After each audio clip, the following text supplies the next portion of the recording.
Saya tidak mengerti mengapa Dimas Sunan Kalijogo menggunakan ini. Apa ini ajaran Islam?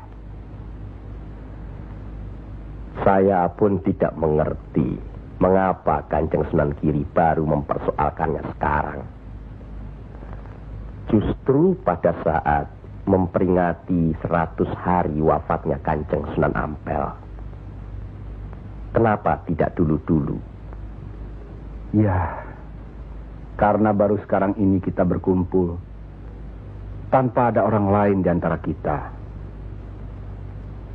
Kenapa Dimas menggunakan kemenyan, bunga-bungaan, dan lain-lain ini?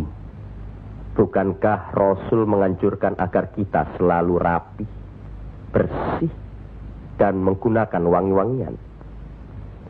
Setiap sholat Jumat pun kita dianjurkan menggunakan wangi-wangian. Apakah sholat Jumat itu bukan ibadah? Tapi Sunan Kali membakarnya saat peringatan akan dimulai. Saat membaca doa. Sholat Jumat itu bukan hanya berdoa, tapi juga menghadap Allah. Dulu, kemenyan itu digunakan menyampaikan doa untuk nenek moyang lewat asapnya. Itu dulu. Tapi sekarang cukup dengan ini. Yang pasti, kemenyan itu tidak boleh. Adakah tertulis jelas nama kemenyan itu? Adakah penjelasan atau kejelasan mengenai jenis, bentuk, atau nama dari wangi-wangian itu?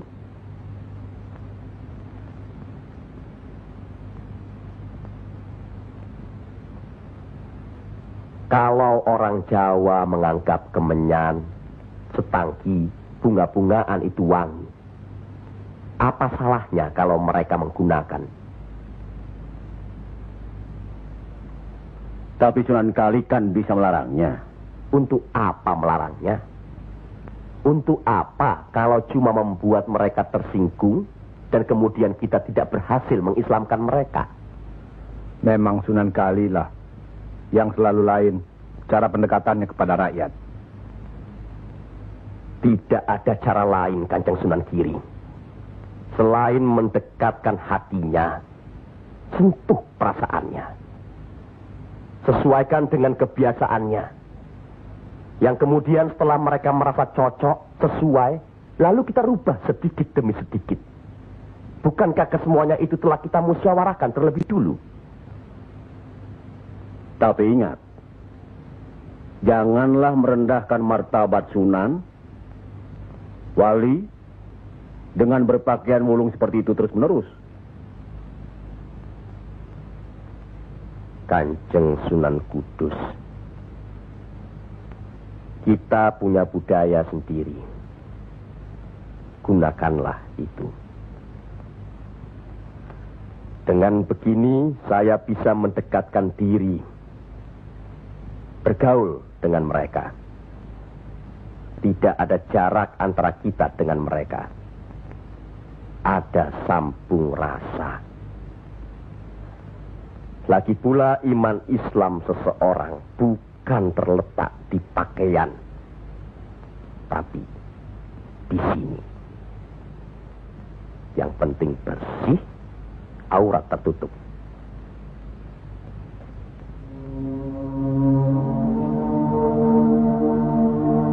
Hari ini, setan-setan sedang bertengger di dada sedulur-sedulur. Lupa akan firman Allah. Kalau ada perselisihan di antara kita umat muslim, kembalilah pada Al-Quran. Kenapa sedulur-sedulur lupa? Kenapa?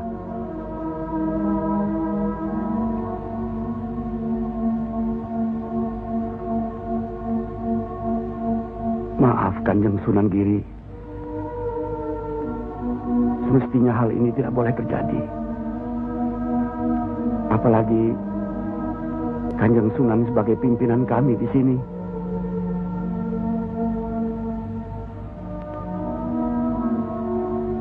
Kita harus ingat akan bahaya Islam yang berpusat di Pengging, yang perkembangannya begitu cepat, penyebarannya dan cara mengajarnya yang berbeda dengan kita. Apakah kita tidak merasa curiga sama sekali terhadap Syekh Siti Jenar alias Syekh Lemah Abang itu? Maaf, Kanjeng Sunan Bonang.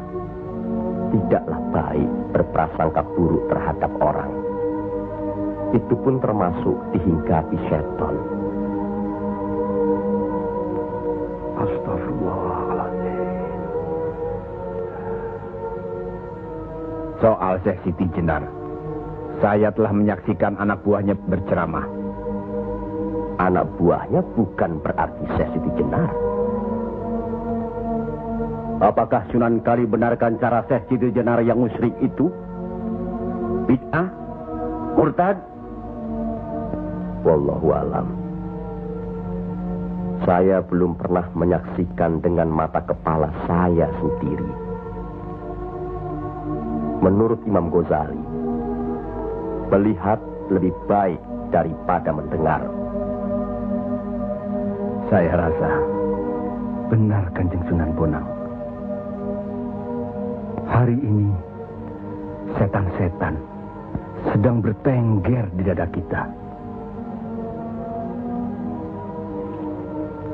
Maafkan saya, Kanjeng. Sama-sama, Kanjeng.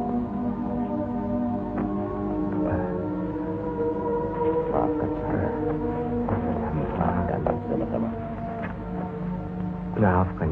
Maafkan saya, Sunan. Kanjeng Sunan Bonang. Sama-sama. Sunan Muria. Maafkan. Maafkan saya. Maafkan Kanjeng Sunan. Alhamdulillah. Sama-sama Kanjeng Sunan.